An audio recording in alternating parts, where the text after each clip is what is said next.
will get my revenge!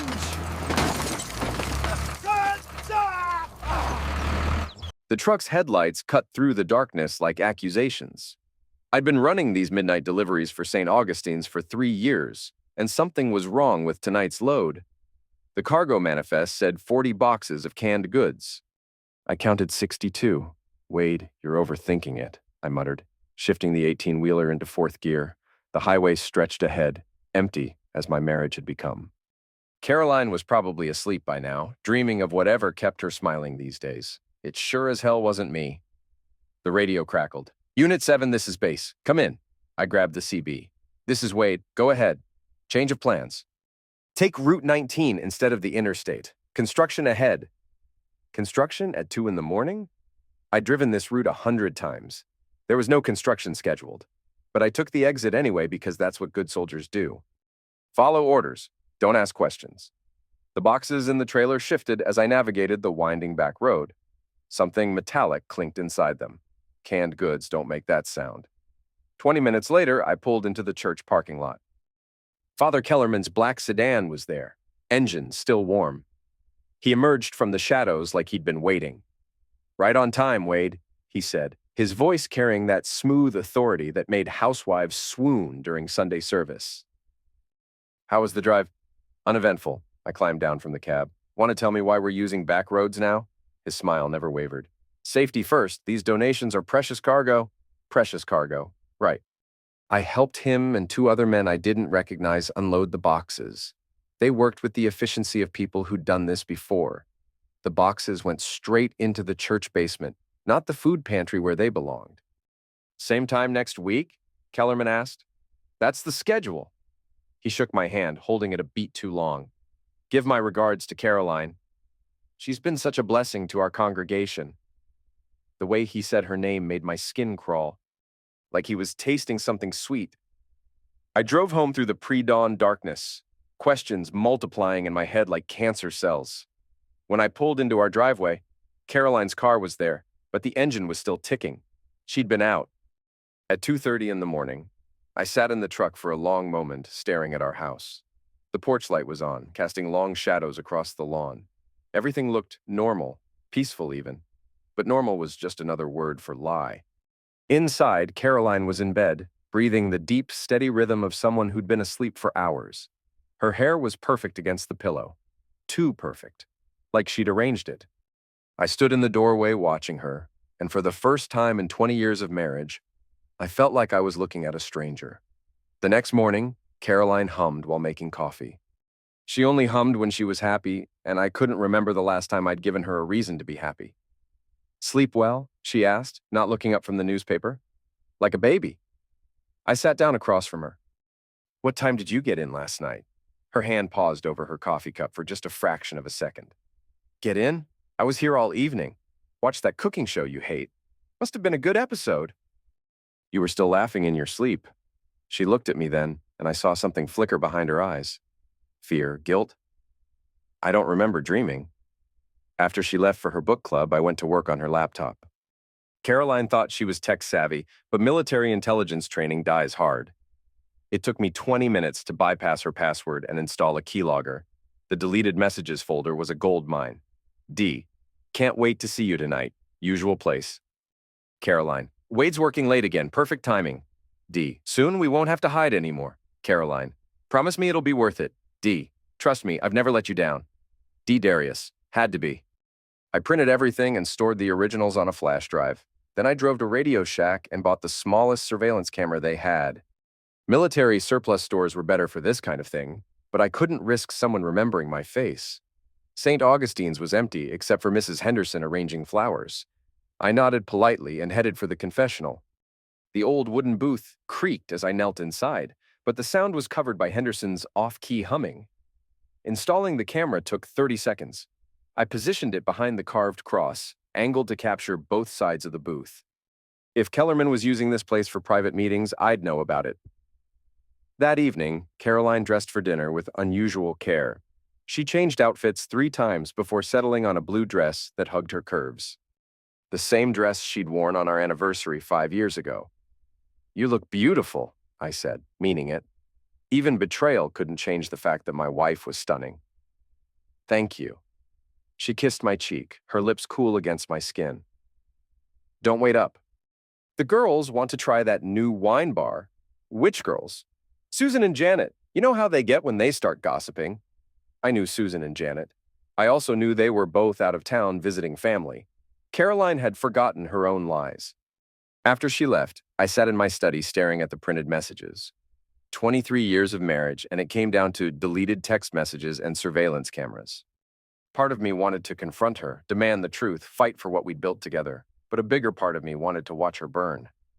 The surveillance footage from the confessional was better than I'd hoped. High-definition audio and video, thanks to the church's recent renovation. Caroline and Kellerman had been meeting there for months. I watched them on my laptop, their voices crystal clear through my headphones. "This is getting dangerous, Darius," Caroline said, her face flushed with excitement. "Wade's asking questions about the deliveries. Let him ask. He's a good soldier, follows orders without thinking." Kellerman's hands moved to her waist. "Besides, we're almost finished. One more shipment and we'll have enough to disappear." "What about Madison? I can't just abandon my daughter. She'll understand eventually, when she's older. And if she doesn't," Kellerman pulled her closer, "then she'll learn to live with disappointment, like everyone else." The casual cruelty in his voice made my jaw clench. This man had baptized my daughter, counseled us through rough patches in our marriage, eaten dinner at our table. And he was planning to destroy our family without a second thought. I fast-forwarded through more of their meetings, documenting every detail. They'd been using my delivery routes to smuggle something valuable enough to finance their escape. Pills, most likely. The weight discrepancies and metallic sounds made sense now. But I needed proof, hard evidence that would bury them both. Getting into the church vestry required patience. I waited until Thursday evening, when Kellerman had his weekly dinner with the bishop. Caroline thought I was playing poker with my old army buddies. Instead, I was picking the lock on the vestry door with tools I hadn't used since Middle East. The office was neat and organized, exactly what you'd expect from a man of God. But the locked filing cabinet in the corner told a different story. Inside, I found ledgers documenting payments from something called Shepherd's Transport, amounts that corresponded exactly with my delivery dates. There were route maps, contact lists, and bank statements showing deposits of $50,000 every month. At the bottom of the pile, I found a USB drive labeled Insurance. The files on the drive were encrypted, but I'd learned a few things about computer security during my military years. It took 3 hours to crack the password, Carolyn's maiden name, naturally. Inside were photographs of bank deposit slips, shipping manifests, and conversations recorded on what looked like a phone app. Kellerman had been documenting everything. Insurance, he'd called it. Smart man. He knew his partners might betray him, so he'd prepared for every contingency, except mine. I copied everything to my own drive and returned the original to its hiding place. Then I created a new USB, labeled it Saints Don't Need Forgiveness, and loaded it with the most damaging evidence. As I prepared to leave, I heard footsteps in the hallway. I switched off my flashlight and crouched behind the desk, holding my breath. The vestry door opened. "I know someone's been in here." Kellerman's voice was barely above a whisper. "I can smell aftershave." "The same brand Wade uses." My blood turned to ice. He knew. "Are you sure?" Caroline's voice. She was here too. "The filing cabinet lock has fresh scratches. Someone picked it tonight." He moved closer to where I was hiding. "Wade's more clever than I gave him credit for." "What do we do?" "Nothing. Let him think he's being subtle. Men like Wade need to feel in control." The sound of papers rustling. "If he found the ledgers, he found the deposits. But he doesn't know about the real operation yet." "Should we move up the timeline?" "One more delivery, then we disappear." His footsteps moved toward the door. And Wade Mercer becomes someone else's problem. They left, and I waited 10 more minutes before moving. My hands were shaking as I locked the vestry door behind me. They knew I was investigating, but they didn't know how much I'd discovered. That gave me an advantage. Time to use it. I spent Friday planning. Military operations required patience, timing, and the ability to think 3 moves ahead of your enemy. Caroline and Kellerman had made their first mistake by underestimating me. It would be their last. Saturday evening, I cooked dinner, grilled salmon with asparagus, Caroline's favorite. I even opened a bottle of the wine we'd been saving for our anniversary. "This is lovely," she said, settling into her chair. "What's the occasion? Can a man appreciate his wife?" I poured the wine, letting my fingers brush hers as I handed her the glass. "I've been thinking about us lately, about what's important." Her smile was radiant, genuine. For a moment, I almost remembered why I'd fallen in love with her. "I'm glad. I was worried you'd been distant lately. Work stress. You know how it is." I raised my glass. "To new beginnings." New beginnings. She clinked her glass against mine. We ate in comfortable silence, the way couples do when they've been together long enough to read each other's moods. Except she couldn't read mine anymore. The man she'd married would have confronted her by now, demanded explanations, probably thrown dishes against the wall. This man was different. This man planned. "I have a surprise for you," I said over dessert. "Remember that spiritual retreat you mentioned? The one in the mountains?" Her fork paused halfway to her mouth. "The one at St. Michael's? I booked you a weekend there, next Friday through Sunday." I smiled. "You've been working so hard with the church committees, you deserve some time to reflect." "Wade, that's—" She set down her fork. "That's incredibly thoughtful, but are you sure? It's expensive. You're worth it. Besides, it'll give me time to catch up on some projects around the house." She leaned across the table and kissed me, her lips soft and warm. "I love you. I love you too." The words came easily. They were even true in their way. Love and hate weren't opposites. They were dance partners. After dinner, Caroline called the retreat center to confirm her reservation. I listened from the kitchen as she spoke to the receptionist, her voice bright with anticipation. She thought she was getting a weekend of prayer and meditation. Instead, she was getting a weekend away from her lover while I put the final pieces of my plan into motion. "All set," she said, hanging up the phone. "They have an opening. I can't believe this worked out so perfectly. Sometimes things just fall into place." I loaded the last of the dishes into the washer. It's like fate. That night, as Caroline slept beside me, I stared at the ceiling and thought about forgiveness. The church taught that everyone deserved a second chance, that redemption was always possible. Father Kellerman preached about mercy every Sunday, his voice ringing with conviction. But some sins couldn't be forgiven. Some betrayals cut too deep to heal. By morning, I'd made my decision. Caroline and Kellerman wanted to disappear together. I'd help them, just not the way they expected. Monday morning, I made 3 phone calls. The first was to Don Carver and Vic Santos, 2 guys from my old unit who'd never quite adjusted to civilian life. They ran a small security business now, mostly private bodyguard work for businessmen who'd made the wrong enemies. "Wade Mercer," Don's voice was gravelly from years of cigarettes. "Haven't heard from you in months. What's the occasion?" "I need a favor, the kind that pays well and never happened." "I'm listening." "Thursday night. I need 2 guys to stage a hijacking. Make it look real, but nobody gets hurt." "How real are we talking?" "Real enough to fool the police. I'll handle the details." I gave him the location and timeline. $5,000 each, cash. No questions asked. Don was quiet for a moment. "This about your wife?" "It's about justice." "Justice?" He chuckled. "Haven't heard that word in a while. Okay, Wade, we'll do it. But if this goes sideways, we never had this conversation." "Understood." The second call was to an electronics store in the next county. I needed untraceable burner phones and a GPS jammer for my truck. The kind of equipment that couldn't be traced back to me. The third call was the hardest. Madison was away at college, but she deserved to know something was happening, even if I couldn't explain the whole truth. "Dad?" Her voice was bright and young, innocent. "Is everything okay? You never call during the week?" "Everything's fine, sweetheart. I just wanted to hear your voice." I sat down heavily in my chair. "How are classes?" "Boring. Professor Williams is making us read Hamlet for the 3rd time." She laughed. "I keep thinking about how you used to help me with my essays, remember? You'd say that Shakespeare understood people better than they understood themselves." "Smart man, Shakespeare. He knew that everyone has secrets."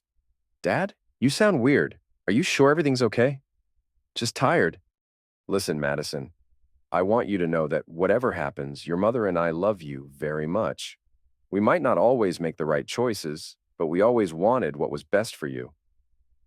"Now you're scaring me. What's going on?" "Nothing's going on. I'm just feeling sentimental. I forced a smile into my voice. Go study. Make your old man proud. I love you, Dad. I love you too, Princess. After I hung up, I sat in the silence of my study, surrounded by 23 years of family photos. Madison's first steps, Caroline in her wedding dress, Christmas mornings when we'd all believed in happy endings. Those people in the photographs were strangers now. The man I'd become was someone they wouldn't recognize. Thursday evening arrived gray and cold, with the kind of steady drizzle that made everything look washed out and hopeless. Perfect weather for what I had planned. Caroline had left for her retreat that morning with a suitcase full of clothes and a heart full of guilt she was too selfish to acknowledge. By now, she'd probably called Kellerman to cancel their usual meeting. She'd be disappointed to miss their time together. She'd be more disappointed when she realized what that weekend was really going to cost her. I loaded my truck at the church as usual, but this time I knew exactly what was in those boxes. The GPS jammer went active as soon as I left the parking lot, creating a dead zone that would make it impossible to track my exact location.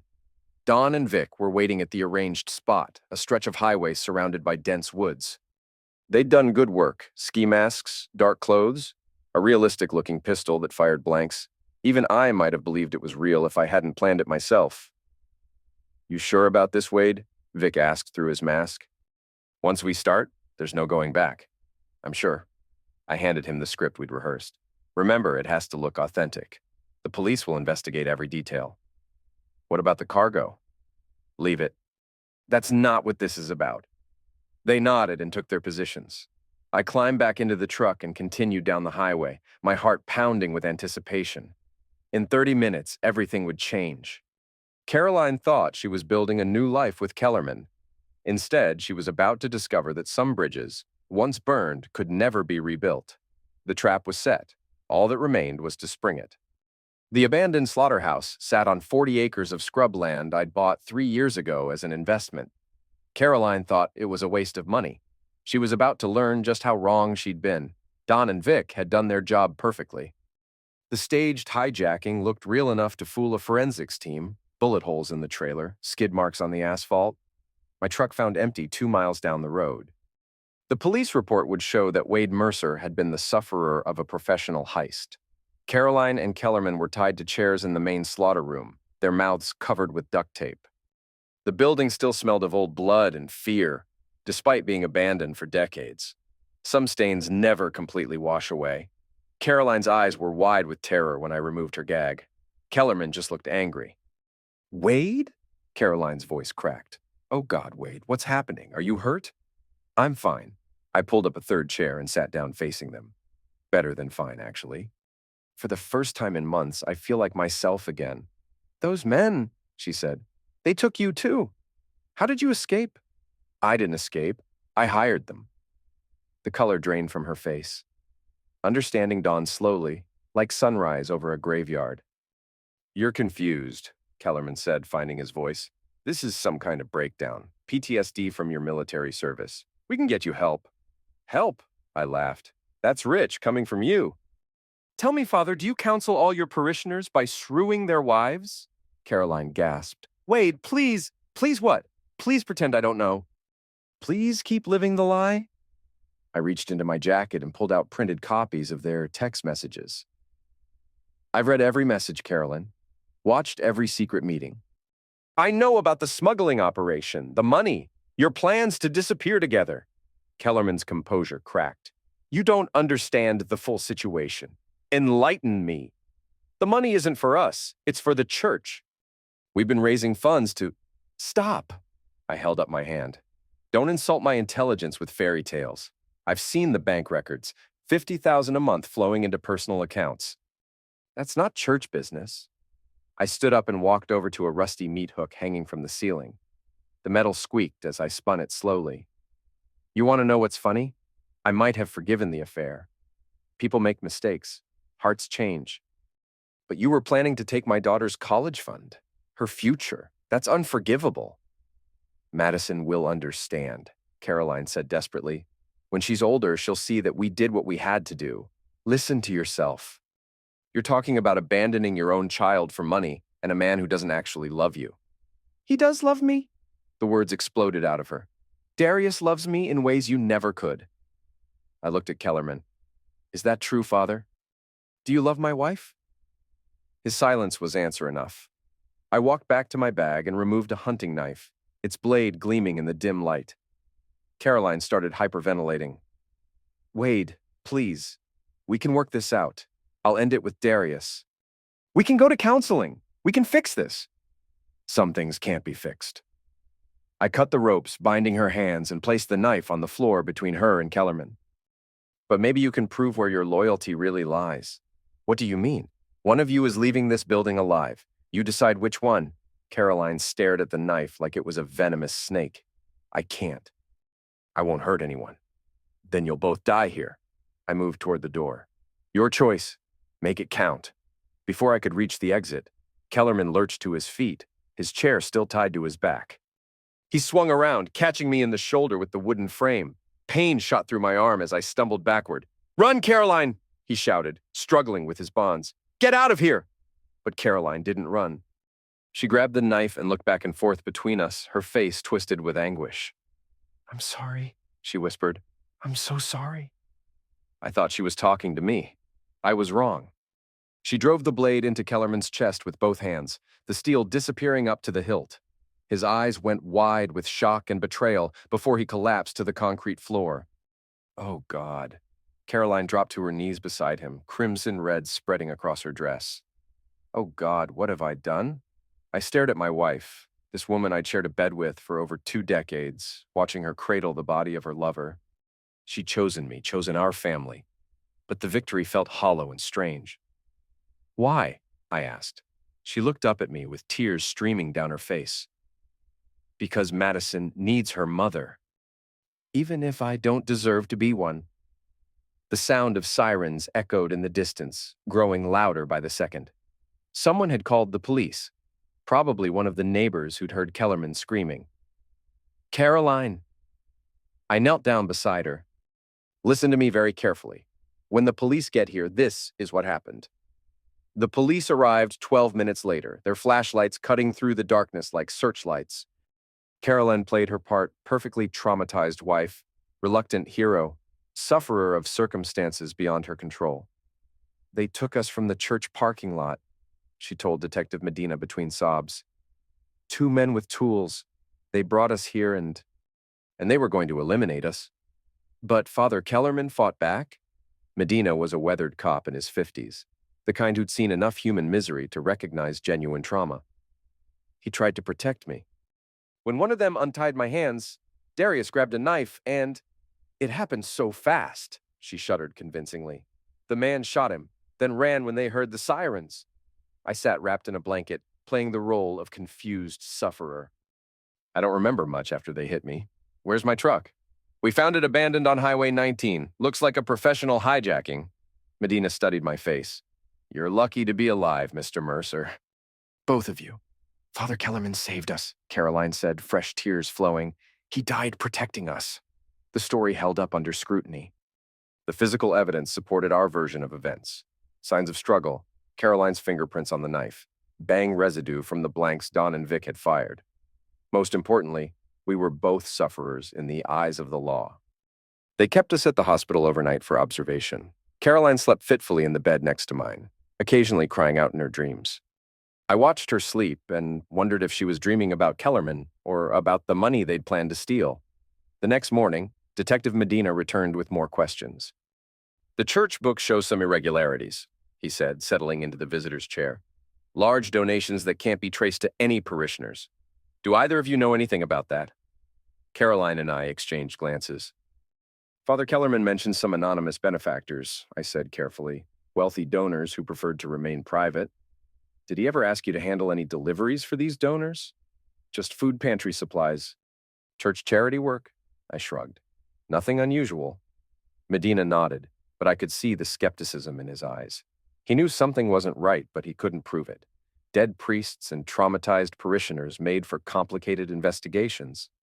After he left, Caroline grabbed my hand. They suspect something. Let them suspect. The evidence tells a different story.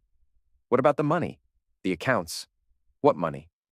As far as anyone knows, Father Kellerman was a devoted servant of God who died protecting his flock. I squeezed her fingers. The only people who knew about the smuggling operation are dead or in this room. She nodded, but I could see the fear in her eyes. Fear and something else. The first glimmers of understanding about what I'd really done. We went home that afternoon to find our driveway full of news vans and concerned neighbors. The story had already hit the local media. Beloved priest dies protecting parishioners. Caroline and I were heroes, survivors of a random crime that had claimed the life of a holy man. Madison called within an hour of our return. "Dad, I saw the news. Are you okay? Is Mom okay?" "We're fine, sweetheart." "Shaken up, but fine. I'm coming home. I can catch a bus tonight." "No." The sharpness in my voice surprised me. "Stay at school. Your mother and I need some time to process what happened."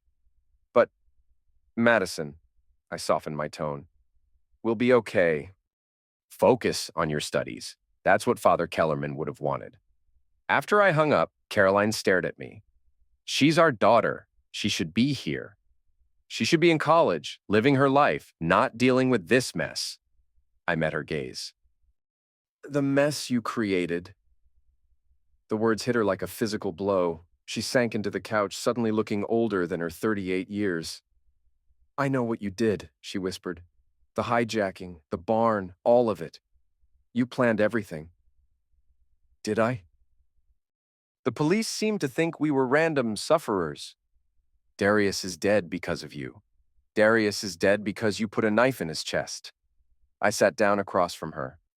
"The question is, what are you going to do about it?" She looked at me for a long moment, and I saw the exact instant when she realized the truth. I hadn't just exposed her affair or stopped their escape plan. I'd trapped her in a cage of her own making, bound by guilt and complicity. She could never leave me now.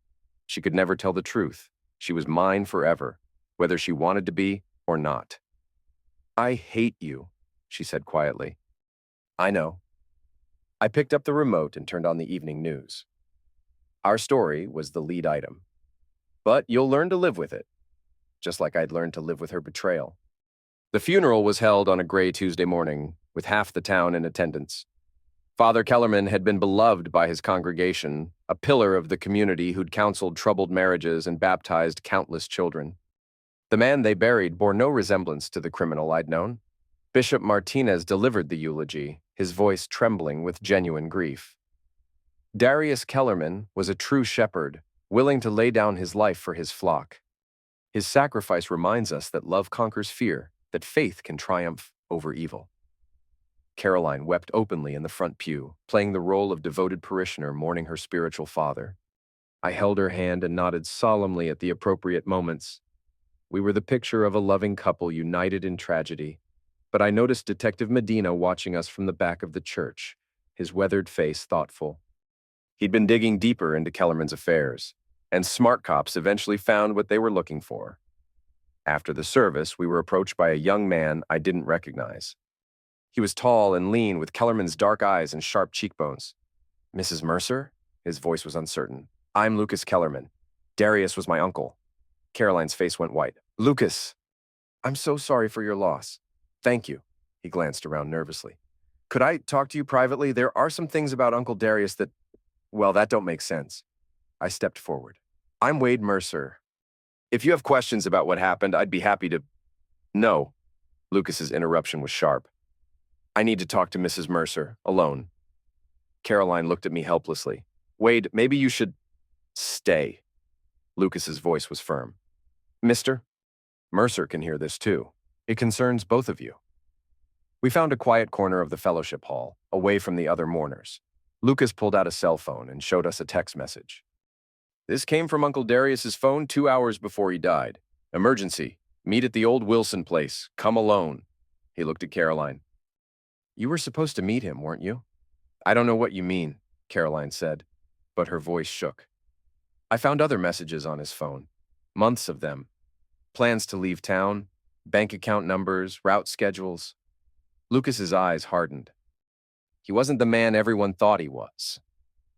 "Your uncle was a good man who died protecting innocent people," I said evenly. "Whatever you think you found. I found evidence of pill smuggling, using church resources. Using you, mister. Mercer and your delivery routes. He pocketed the phone. The question is, how much did you know? The smart play was to deny everything, express shock and outrage, demand proof. But Lucas had the same intelligence in his eyes that his uncle had possessed. He wouldn't be fooled by amateur theatrics. Nothing, I said. We knew nothing. Then why is my uncle dead? Caroline found her voice. Because he tried to save us. Because he was brave and good, and because he was stealing from the church to fund an affair with a married woman? Lucas's words cut through her denial like a blade. I know about the two of you, Mrs. Mercer. I know about the money, the plans, everything. What do you want? I asked. Justice. For my uncle. For the church. For everyone he hurt. Lucas stood up. I'm going to the police. With what? Text messages? Suspicions? I shook my head. Your uncle died a hero. Don't destroy his memory over conspiracy theories. Maybe you're right. Lucas smiled, but it didn't reach his eyes. Maybe I should just let sleeping dogs lie. He walked away, leaving Caroline and me alone with our secrets. He knows, Caroline whispered. He knows everything. He suspects. That's different. What if he goes to Detective Medina? Then we stick to our story. Kellerman died protecting us from criminals. Lucas is a grieving nephew looking for someone to blame. I squeezed her shoulder. We've come too far to fall apart now. But I made a mental note to keep an eye on Lucas Kellerman. Smart enemies were the most dangerous kind. 3 days later, Lucas came to our house. It was evening, and Caroline was upstairs taking a bath. I answered the door to find him standing on our porch with a backpack slung over his shoulder. Mr. Mercer, we need to talk. It's late, Lucas. It's important. He stepped past me into the foyer without being invited. I've been going through Uncle Darius's things, found some interesting items. He opened his backpack and pulled out a manila folder. Inside were photographs, Caroline and Kellerman embracing, bank statements, shipping manifests with my signature. Everything I thought I'd destroyed. Insurance, Lucas said, watching my face.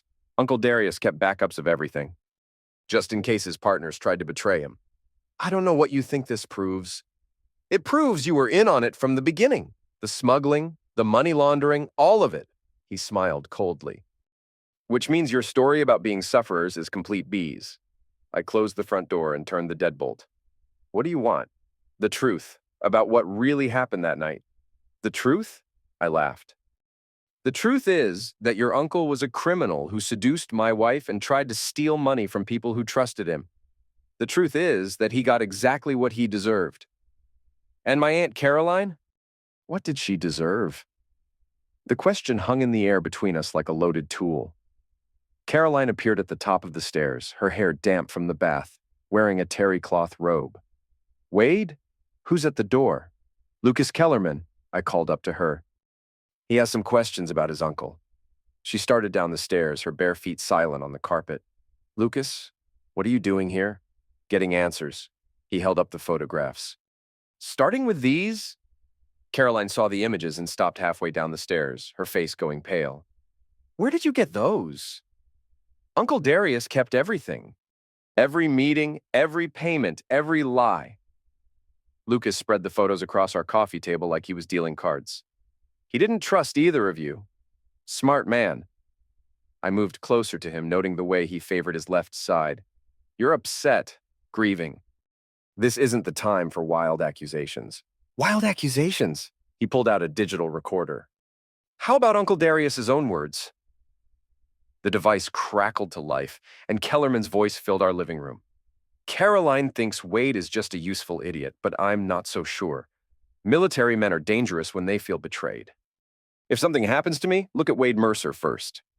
Caroline sank onto the bottom step, her knees giving out. Oh, God. He made this recording 3 weeks ago, Lucas said. Called it his insurance policy. Guess he was smarter than I thought. I studied the young man's face, looking for tells. What's your game, Lucas? Blackmail? Justice. He pocketed the recorder. I'm giving you one chance to tell me what really happened. The whole truth. If you don't, I take this to Detective Medina tomorrow morning. The room fell silent except for the ticking of Caroline's grandmother clock. I could hear her breathing, shallow and panicked. She was breaking apart and Lucas could see it. Maybe I should make this easier, he said, pulling out his phone. Mrs. Mercer, did you eliminate my uncle? I... Caroline looked at me desperately. I can't... Wade, tell him. Tell him what? That you stabbed a man in the chest? That you chose your family over your lover? I sat down beside her on the stairs.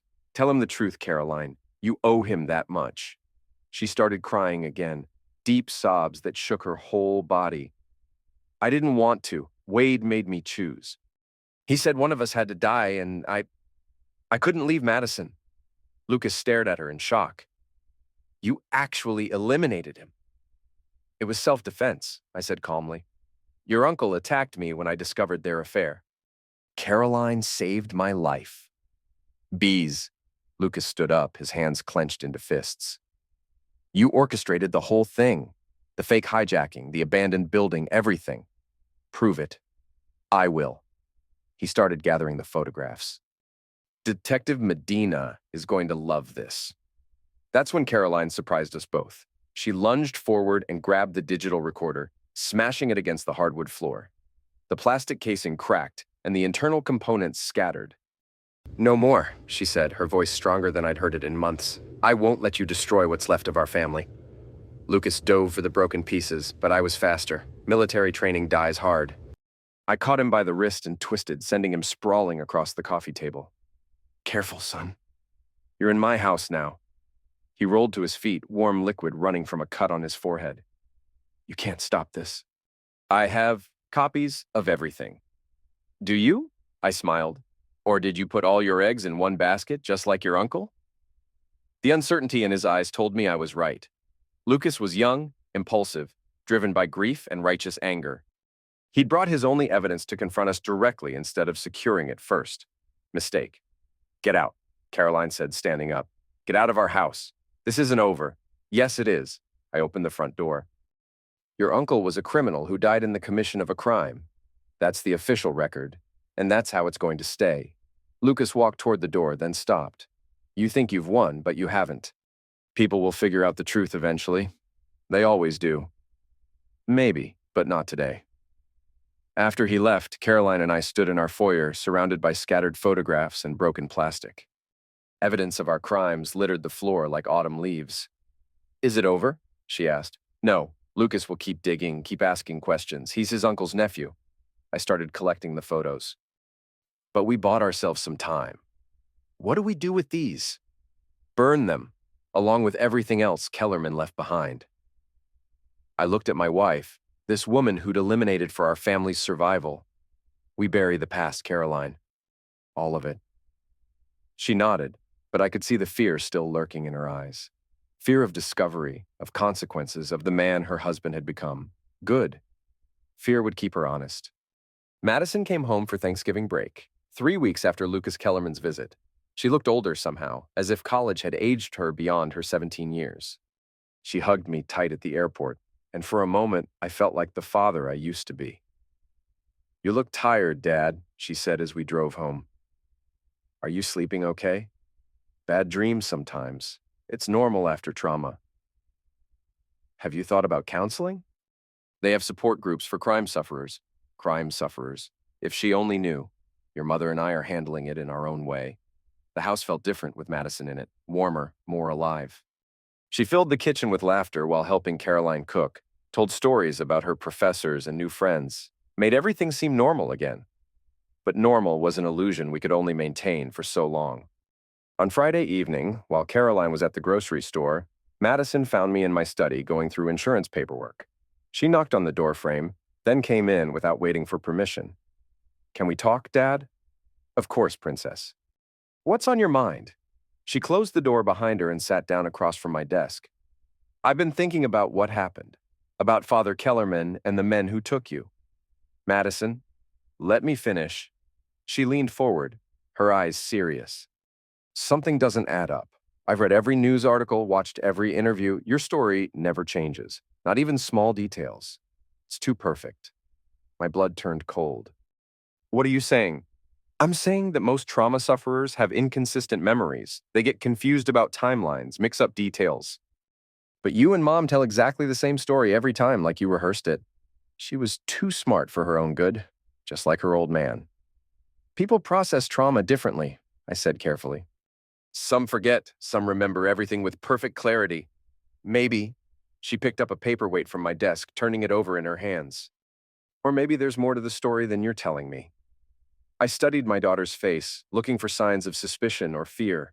Instead, I saw understanding. She wasn't accusing me. She was offering me a chance to trust her. What do you want to know? The truth, whatever it is. I was quiet for a long moment, weighing my options. Madison was smart enough to piece together the truth eventually. Better to control the narrative than let her imagination run wild. Your mother was having an affair, I said finally, with Father Kellerman. She didn't look surprised.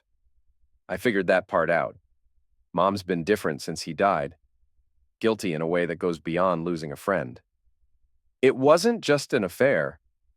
They were stealing from the church, planning to run away together, and leave me, and leave both of us. I reached into my desk drawer and pulled out a silver pendant, a small cross I'd bought for her 18th birthday. I found out about it 3 months ago, started investigating. What did you find? Pill smuggling. They were using my delivery routes to transport substances, then laundering the money through fake church donations. I handed her the pendant. Your college fund was part of their escape plan. Madison's hands shook as she took the necklace. So what happened that night? Really? I confronted them. Things got out of hand. Kellerman attacked me and your mother. I let the sentence hang in the air. Mom eliminated him. To protect me, to protect our family.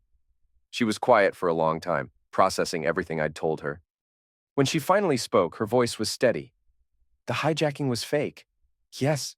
You planned the whole thing. Yes. And now Mom can never leave you because she's as guilty as you are. I looked at my daughter with new respect. She understood the game better than I'd given her credit for. I didn't plan for her to eliminate him, I said honestly. That was her choice. But you gave her a situation where she had to choose. Madison fastened the pendant around her neck. That's pretty manipulative, Dad. It's survival. Your mother made her choice when she decided to betray our family. I just made sure the consequences fell on the right people. And Father Kellerman? Did he deserve to die? He was going to destroy everything we'd built, take away your future, abandon you like you meant nothing. I leaned back in my chair. Some sins can't be forgiven, Madison. Some people can't be allowed to hurt the ones we love. She nodded slowly. What happens now? Now we move forward. Your mother learned her lesson. The church will recover. And you get to finish college without worrying about money. What about Lucas Kellerman? He came to see you, didn't he? Sharp girl. He had questions. We gave him answers. Will he cause problems? Not anymore. I smiled at her. Family takes care of family, princess. That's the most important lesson I can teach you. Madison stood up and walked to the door, then paused with her hand on the knob. Dad, do you regret it? Any of it? I regret that it was necessary. But no, I don't regret protecting our family. Even if it means Mom will never forgive you, your mother will learn to live with her choices, just like I've learned to live with mine. I picked up my insurance papers. Trust is earned, Madison. Loyalty is tested. Love is proven through actions, not words. She left without another word, and I heard her footsteps on the stairs as she went to her room. I'd given her a lot to think about, more truth than most parents would share with their children. But Madison wasn't most children. She was my daughter, raised to think strategically and protect what mattered. She'd understand eventually that everything I'd done was for her. Family was everything. The rest was just details. Spring arrived early that year, bringing warm weather and the kind of restless energy that made people want to change their lives. Caroline had grown quieter over the winter months, going through the motions of normal life without any of the joy she used to find in simple pleasures. Lucas Kellerman had stopped his investigation, at least publicly. But I knew he was still out there, still asking questions, still looking for proof. Men like him didn't give up easily. It was time to end this permanently. The plan came to me during Easter service, sitting in the same pew where Caroline and I had attended Mass for 15 years. The new priest was young and earnest, nothing like Kellerman. He spoke about resurrection and redemption, about how God could bring new life from end. But some things stayed dead. Some sins burned forever. I spent 2 weeks gathering materials, propane tanks, timer mechanisms, accelerants that would leave no trace. The church was old, built with dry timber that would burn fast and hot. The fire department would call it an electrical accident, maybe faulty wiring in the vestry. By the time they found the bodies, there wouldn't be enough left to determine exactly how Kellerman and his accomplices had really died. Lucas made it easy for me. He'd been coming to the church every few days, searching through his uncle's office for evidence he'd never find. I watched him from across the street, timing his visits, learning his patterns. On the night I chose, he arrived at 8:30, just as the sun was setting. I gave him 30 minutes to get settled, then sent him a text from Caroline's phone. Found something about Darius, meet me in the vestry, come alone. He took the bait. I was waiting in the shadows when he entered the church. He moved carefully through the nave, checking corners and doorways like he expected an ambush. Smart boy, too bad intelligence couldn't save him from stupidity. "Mrs. Mercer?" he called softly. "Are you here?" I stepped out behind him. "She's not coming." He spun around, but I was already moving. The taser hit him center mass, 50,000 volts dropping him to the stone floor. He convulsed for 10 seconds, then went limp. Zip ties held his hands and feet while I dragged him into the vestry. The propane tanks were already in place, hidden behind filing cabinets and under furniture. The timer would give me 20 minutes to get clear before the explosion. Lucas regained consciousness as I was making final preparations. His eyes focused on me with hatred so pure, it was almost admirable. "You're going to eliminate me. You're going to eliminate yourself. Tragic accident during a late-night search for evidence about your uncle's crimes." I checked the timer mechanism one more time. Gas leak, electrical spark, boom. Very sad. They'll know it was homicide. Will they? A grieving nephew, distraught over his uncle's passing, returns to the scene looking for answers, accidentally triggers a gas explosion while searching through old papers. I shrugged. These things happen. Caroline will know. Caroline will know whatever I tell her to know. I stood up and walked toward the door. Just like she knew to eliminate your uncle when I gave her the choice. Wait. His voice was desperate now. "I'll stop investigating. I'll leave town. You'll never see me again." Too late for that. You should have walked away when I gave you the chance. I reached for the door handle, then paused. Something was wrong. The church was too quiet, like it was holding its breath. "Mr. Mercer?" a voice called from the nave. "Mr. Mercer, are you in here?" Detective Medina. I looked at Lucas, who was smiling despite his situation. I called him before I came in. Told him I had new evidence about my uncle's passing. The timer showed 18 minutes remaining. Not enough time to abort and reset. I'd have to improvise. "Stay quiet," I whispered to Lucas. "One word, and I'll make sure you burn alive instead of dying quickly." I opened the vestry door and stepped into the nave, closing it behind me. Medina was standing near the altar, his hand resting on his service weapon. "Detective? Working late tonight? Got a call from Lucas Kellerman. He said he had information about the night Father Kellerman died." Medina's eyes were sharp, alert. "Said he was meeting someone here. Haven't seen him." I came by to pick up some papers Caroline left in the office. "What kind of papers?" "Insurance forms. For the trauma counseling?" I smiled and started walking toward the exit. "You know how it is with paperwork, Mr. Mercer." His voice stopped me cold. "I've been investigating your case for 6 months. Something's never felt right about your story. I'm sorry you feel that way. The hijacking was too clean. Professional job, but they left $50,000 worth of pills in your trailer. What kind of thieves steal a truck but leave the valuable cargo?" 16 minutes. You'd have to ask them, if you can find them. "Oh, I found them. Don Carver and Vic Santos, both ex-military, both with records for armed robbery." Medina moved closer. "They were very cooperative once I explained the penalties for homicide during the commission of a felony." The world tilted sideways. Don and Vic had rolled on me. Everything was falling apart. "I don't know what you're talking about." They told me about the fake hijacking, the staged crime scene. How you paid them $5,000 each to make it look real? Medina's tool was in his hand now, not quite pointing at me, but ready. The only thing they couldn't tell me was why. 15 minutes. Detective, I think there's been some kind of misunderstanding. Where's Lucas Kellerman? I told you, I haven't seen him. A muffled thump came from the vestry, then another. Lucas was trying to get free. Medina heard it too. His weapon came up, pointing directly at my chest. Open the door, Mr. Mercer. Detective, you need to leave. Right now. Open the door. 14 minutes. I had two choices. I could surrender, confess everything, hope for a plea bargain that might keep me out of the electric chair, or I could finish what I'd started and deal with the consequences later. You're right about the hijacking, I said, raising my hands. It was fake, but not for the reasons you think. Then explain it to me. Caroline was being blackmailed. Someone found out about her affair with Kellerman and was demanding money to keep quiet. I took a step backward toward the vestry door.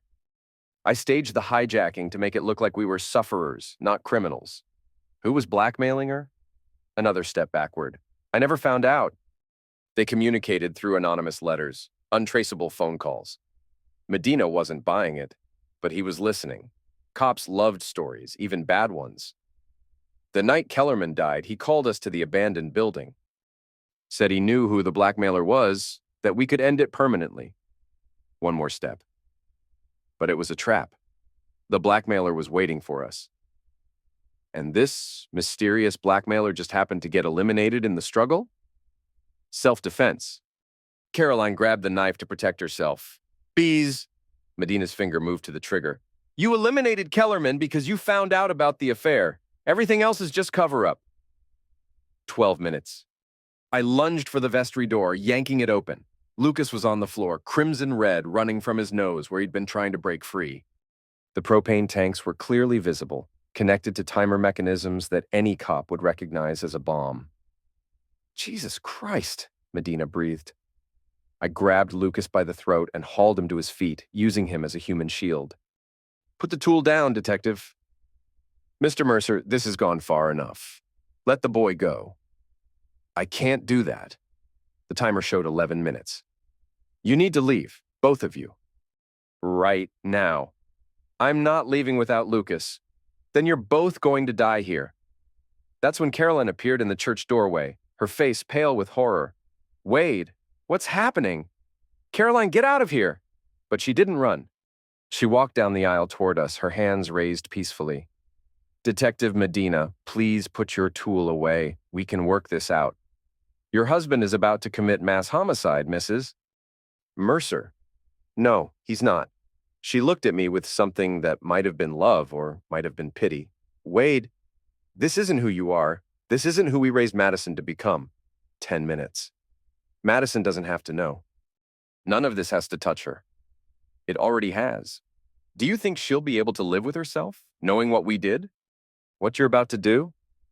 I looked at my wife, this woman who'd betrayed me and eliminated for me and was now trying to save me from myself. Maybe she was right. Maybe I'd gone too far.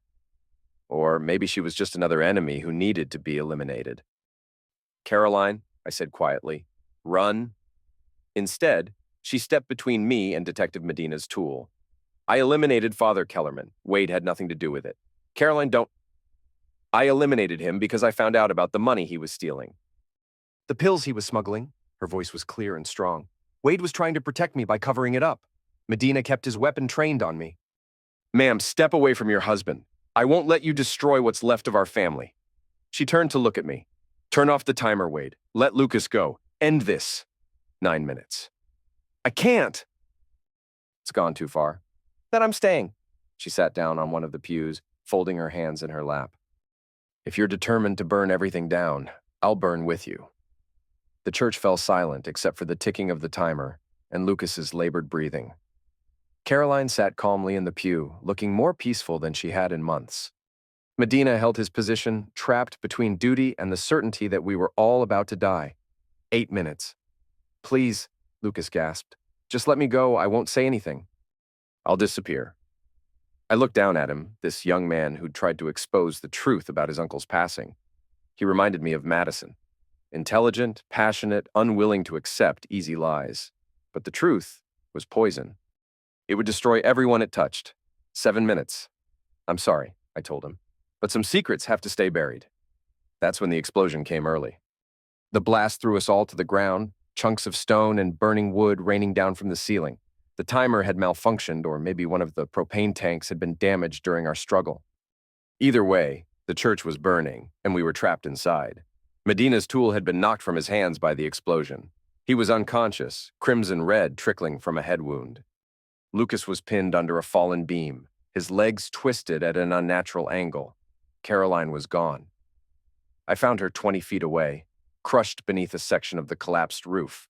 Her eyes were open, staring at the burning rafters above us.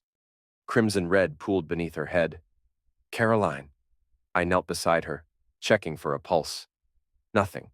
The woman who'd shared my bed for 23 years was dead, eliminated by my own hand as surely as if I'd pulled a trigger. The irony wasn't lost on me. I'd planned this explosion to eliminate witnesses, to protect my family's secret. Instead, I'd destroyed the only person who'd ever truly mattered to me, Mr. Mercer. Lucas was conscious, screaming over the roar of the flames. Help me! The beam across his legs was too heavy for one person to lift. Even if I could free him, his injuries looked severe. He'd never make it out alive. But I tried anyway. Maybe it was guilt. Or maybe it was the last flicker of humanity in a man who'd become a monster. I grabbed the beam and pulled with everything I had. It didn't budge. Leave me, Lucas gasped. Get out while you can. The smart play was to abandon him and escape through the side door. Lucas would die in the fire, taking his accusations with him. Detective Medina might survive to tell his story, but without witnesses or evidence, it would be my word against his suspicions. I could still win this. Instead, I grabbed Medina under the arms and dragged him toward the exit. The detective was heavier than he looked. Dead weight that slowed my progress to a crawl. Smoke filled my lungs, making every breath a struggle. What are you doing? Lucas called after me. You can't leave me here. I'm not leaving anyone. I got Medina outside and came back for Lucas. The beam still wouldn't move, but I found a section of broken pew that worked as a lever. 3 minutes of desperate effort, and Lucas was free. His legs were badly broken, possibly shattered. He screamed when I tried to lift him. I can't carry you, I told him. You'll have to help me.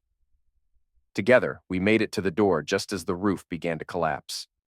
Lucas passed out from the pain halfway across the parking lot. I kept dragging him until we reached the ambulance that had arrived in response to the explosion. The paramedics took over, loading both men onto stretchers. Detective Medina was already stirring, his eyes focusing on me with a mixture of confusion and recognition. The church, he mumbled. Caroline? I know. I'm sorry. More sirens approached. Fire trucks, police cars, the circus that always surrounded tragedy. I stood in the parking lot watching St. Augustine's burn, orange flames reaching toward the star-filled sky. Caroline was still inside. By the time the fire department could safely enter the building, there wouldn't be much left to find.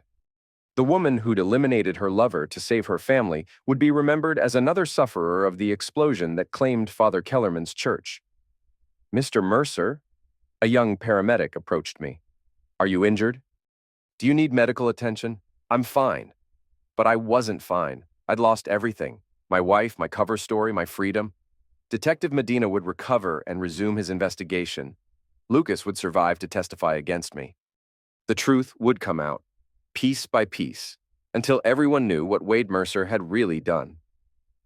I thought about Madison, sleeping peacefully in her dorm room 300 miles away.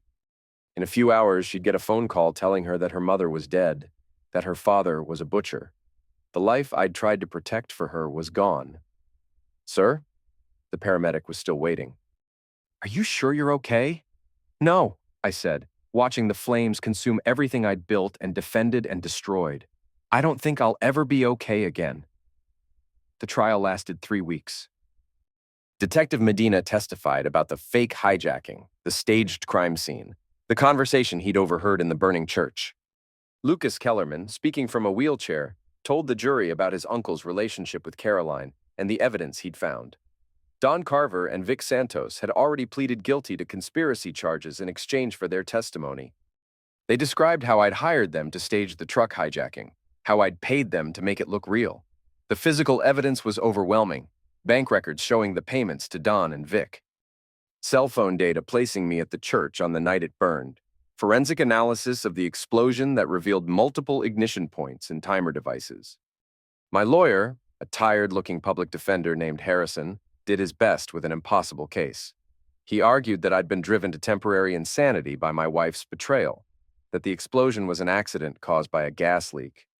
He painted me as a sufferer of circumstance, a good man who'd snapped under pressure. The jury didn't buy it. When they read the verdict, guilty on all counts, including first-degree homicide, I felt nothing. No anger, no fear, no regret. Just emptiness where my soul used to be. Madison was in the courtroom that day, sitting in the front row behind the prosecutor's table. She'd testified earlier about our conversation in my study, about the pendant I'd given her, about the night I'd confessed my crimes. Her testimony had been factual and devastating. She didn't look at me when they read the verdict. She didn't look at me during sentencing, when the judge gave me life without parole. She didn't look at me at all. That hurt more than the verdict. Pastor Horace resigned from St. Augustine's 2 days after my conviction. The church board discovered evidence of financial irregularities dating back years. Money that had been skimmed from donations, fake charitable contributions, accounts that existed only on paper. The scandal made national news. Religious leaders condemned corrupt clergy. Church attendance declined. Several other priests in the diocese were investigated for similar crimes. Caroline's funeral was held on a Tuesday morning in November, exactly 1 year after Kellerman's service. I watched it on the prison's closed-circuit television system, seeing friends and family gathered to mourn a woman they'd never really known. Madison spoke at the service, her voice steady and strong. She talked about her mother's love for family, her dedication to community service, her struggle with personal demons that had ultimately consumed her. "My mother made mistakes," Madison said, standing at the podium in a black dress I'd never seen before, "but she died trying to save the people she loved." That's how I choose to remember her. She was 18 now, legally an adult, living with Caroline's sister in another state. She'd changed her name back to Caroline's maiden name, erasing the last connection between us. I wrote her letters from prison. Long, rambling pages about my childhood, my military service, the early years of my marriage when Caroline and I had been happy. I told her about the night she was born, how I'd held her tiny hand and promised to protect her from everything dark and dangerous in the world. She never wrote back. 5 years passed before I saw Madison again. She came to the prison on a Thursday afternoon in March, wearing a business suit that made her look older than her 23 years. She'd graduated from college with honors, gotten a job at a law firm in Chicago, built a life that had nothing to do with Wade Mercer. "You look good," I said when they brought me to the visiting room. "Successful." "Thank you." She sat across from me at the metal table, her hands folded in her lap. "I'm getting married next month." "Congratulations. What's his name?" "David. He's a good man. Honest, kind." She paused. "Nothing like you." The words stung, but I deserved them. "Are you happy?" "Yes. For the first time in years, I'm genuinely happy." She reached into her purse and pulled out a small envelope. "I came to give you this." Inside the envelope was a wedding invitation, elegant script on cream-colored paper. "Madison Elizabeth Thompson and David Michael Chen request the honor of your presence." Thompson, Caroline's maiden name. The name Madison had chosen to replace mine. "I don't expect you to come," she said. "Obviously, but I wanted you to know that I'm moving on. Building something clean and good. That's all I ever wanted for you." "No, it's not." Her eyes were hard, unforgiving. "You wanted me to be grateful for the things you did. You wanted me to understand that everything was justified because it protected our family, wasn't it? Our family was already broken, Dad. Mom's affair, your obsession with control, the lies we all told to keep up appearances. You didn't save our family. You just made sure everyone paid the same price for its destruction." I stared at the invitation, thinking about the wedding I'd never attend, the grandchildren I'd never meet, the life my daughter would build without me. "Do you ever think about forgiveness?" I asked. "Every day. I've forgiven Mom for her affair, for the choices that led to her end. I've forgiven Father Kellerman for manipulating her. I've even forgiven Lucas Kellerman for the things he said about our family during the trial. But not me. Not you." She stood up, smoothing her skirt. "You had choices, Dad. At every step, you could have chosen differently. You could have confronted Mom directly, demanded counseling, gotten a divorce. Instead, you chose manipulation and homicide. I chose to protect what mattered. You chose revenge. Everything else was just rationalization. The guard signaled that visiting time was over. Madison picked up her purse and walked toward the door without looking back. "Madison," I called after her. "I love you." She stopped, her hand on the door handle. For a moment, I thought she might turn around, might offer some small gesture of reconciliation. Instead, she said, "I know. That's what makes it so sad." Then she was gone. I returned to my cell and lay on the narrow bunk, staring at the ceiling. Outside my window, I could see a patch of sky, gray clouds moving across the horizon like smoke from a distant fire. Sometimes at night, I dreamed about the church burning. In my dreams, I saved Caroline instead of Detective Medina. I carried her out of the flames and we drove away together, leaving our old lives behind. We found a small town somewhere nobody knew our names, and we started over. But I always woke up alone in my cell, surrounded by concrete walls and steel bars. Caroline was dead. Madison was lost to me. Everything I'd fought to protect was gone.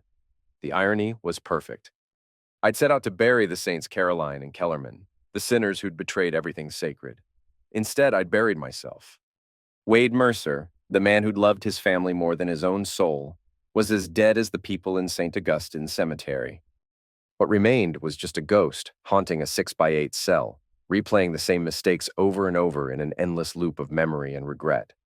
On quiet nights, when the prison was still and dark, I sometimes heard the sound of flames crackling in the distance. The fire I'd started had never really stopped burning. It had consumed the church, my marriage, my daughter's love, my freedom. But it had also consumed the truth. Caroline's secrets died with her. Kellerman's crimes were buried beneath the rubble of his sanctuary. The money, the pills, the network of corruption, all of it turned to ash and smoke. I'd won in my way. The saints were buried, just as I'd planned. I just hadn't realized I'd be buried with them. In the end, that was the most fitting punishment of all. Wade Mercer, the man who'd tried to control everything, had lost control of his own story. He'd become just another cautionary tale, another example of how far a good man could fall when he confused love with possession, protection with domination.